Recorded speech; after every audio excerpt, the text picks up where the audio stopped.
Yo, Laremy Tunsil just secured the bag. Stay tuned.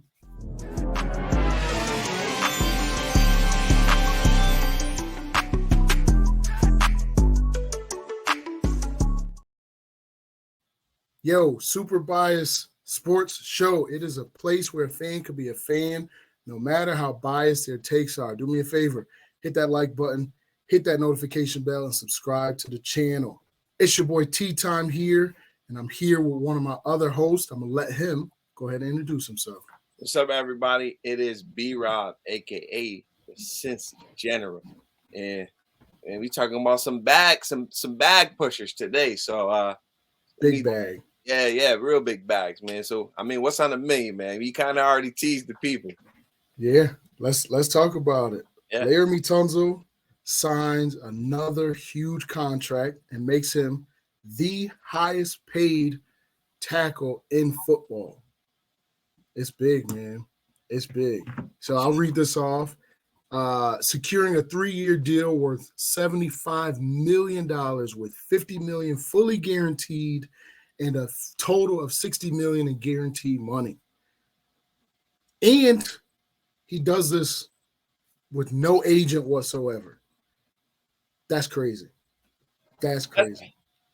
That's big. And, I honestly say I feel like I hate to say it, but the whole last section is we know that's a dig at Lamar. It sucks, though. You know it's a dig at Lamar because this is another player that has signed a lucrative deal without an agent. And you got Lamar out there, struggling to get paid. But, I mean, you heard what I said in the chat, man. It must be the Houston food, the women, the bag, the lifestyle. It's the taxes, man. No taxes. Yes, I mean, like securing the bag, man. Like really, really secured the bag. Laremy Tunsil. Shout out to him, man. Shout out to him, man. Yeah, that's huge, man. Like, especially for him, I think they had him ranked at.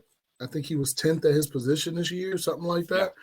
So to now be ranked 10th and then secure the highest amount of money at that position, you can't go wrong with that. But it did, when I read this, it made me think about Lamar, and it's like, people saying, oh, you can't get big contracts without representation or an agent. But, I mean, this is now the second time Laremy has done this in his career, has now signed for over $100 million in fully guaranteed money. Yeah. So it's possible. I mean, it's not Lamar's money of what he's looking for, which we don't even really know.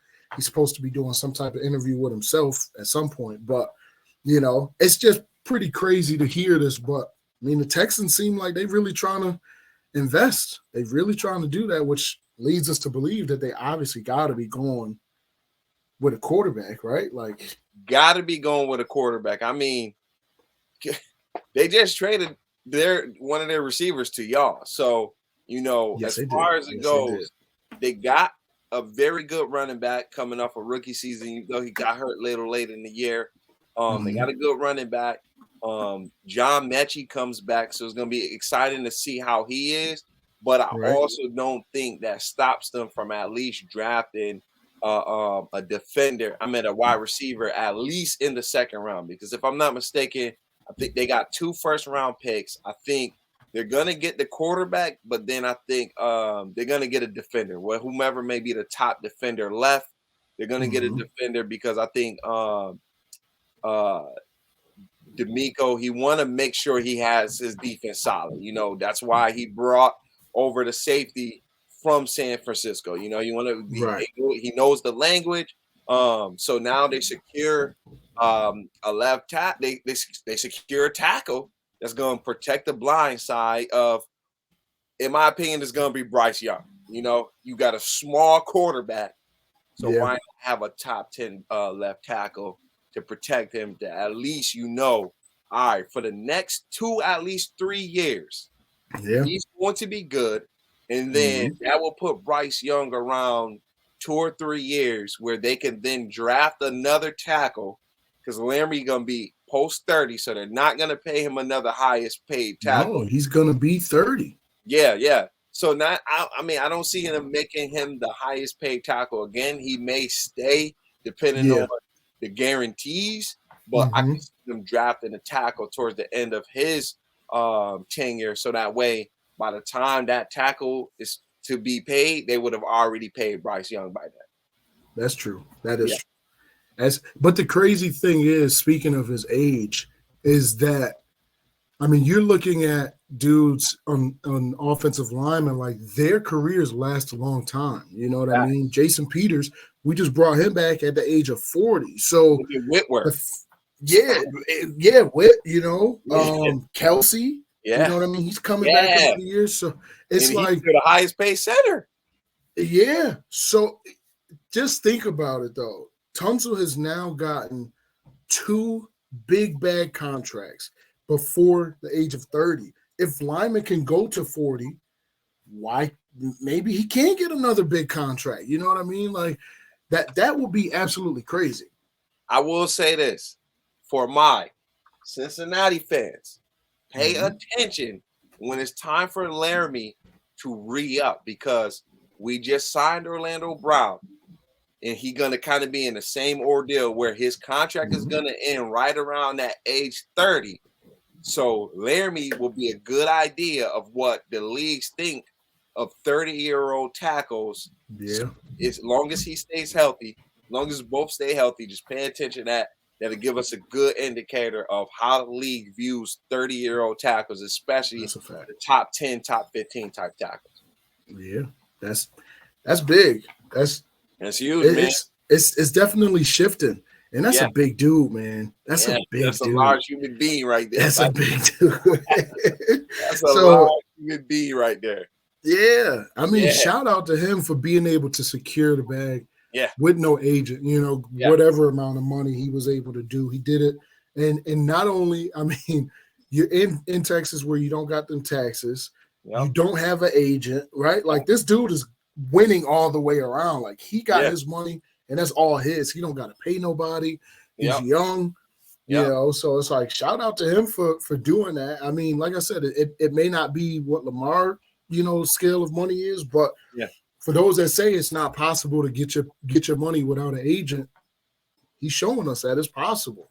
Yeah, you know? I mean, I can imagine. Even if you don't, I can imagine what it would feel like to have at least accumulated 38. I mean, 100 million by the time I'm 28. Like, bro. Like, I can't imagine what that will feel like. But you know, big shout out to him. Like you said, man, it must be the climate, the location, you know, and all of these things do play a factor. I mean, because think about it. He could have went to any other team and not signed an extension. You know, he could have, I mean, any team will welcome an upgrade at left tackle. Look at us. Like we had Jonah Williams. And we were letting him out to go into a 5th-year option, and we quickly replaced it with what we deem is a more solid left tackle, Pro Bowl level tackle, Super Bowl winning tackle. So there's teams, even with stuff in place. Look at Cincinnati. You could deem them a contender. With a left tackle in place, say, you know what? We see a need to upgrade. Boom, let's get an upgrade. So, you know, he can easily win anywhere, but, you know. And that, like, think about it, right? We had earlier a couple weeks ago, Jordan Poyer was like, he won out of Buffalo because of the New York State taxes. So it's like all of that stuff plays a huge role in where you're going, you know?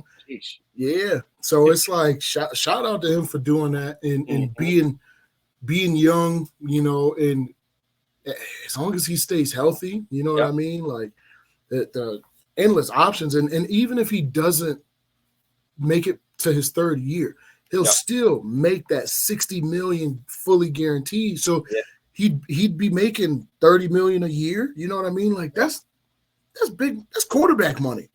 Listen, and I think the biggest thing that'll really help him going into that age 30 season, as long as, and I'm gonna assume the quarterback is Bryce Young, as long as Bryce Young is cooking. How many times we done seen the quarterback get a lineman paid, like just because you know quarterbacks release time helps skew the numbers for sacks and stuff for like the linemen and stuff like that. Tyron Smith for Dallas. Yeah, like all the things like you're a lineman, you're blocking for Ezekiel Elliott at least putting up 1K a season. And then remember he went on that tear where he was doing almost 100 yards a game. That looked good on paper. It looked good. It's directly impacted by the offensive line. So it definitely, like, even if you weren't the major contributor, the fact that you are a tackle and more so the left tackle, if Bryce Young come out cooking, even in year 1, year 2, or even year 3, it's only gonna make Laremy look real good, long as he's not giving up sacks, which I doubt he will. Yeah, that's a big fact, man. Yeah. So shout out to him. Shout out to him for signing this and secure that bag, man. You know, so we'll see what the Houston Texans do. It'll be interesting to see what they do in the draft. You know, but I'm kind of leaning there with you. I think it's gonna be Bryce Young. So we're gonna see, you know. But shout out to Tunsil for securing the bag. And this is the Super Bias Sports Show. It's a place where a fan could be a fan, no matter how biased their takes are. It's your boy T-Time here with my boy B-Rob. We out of here. Peace.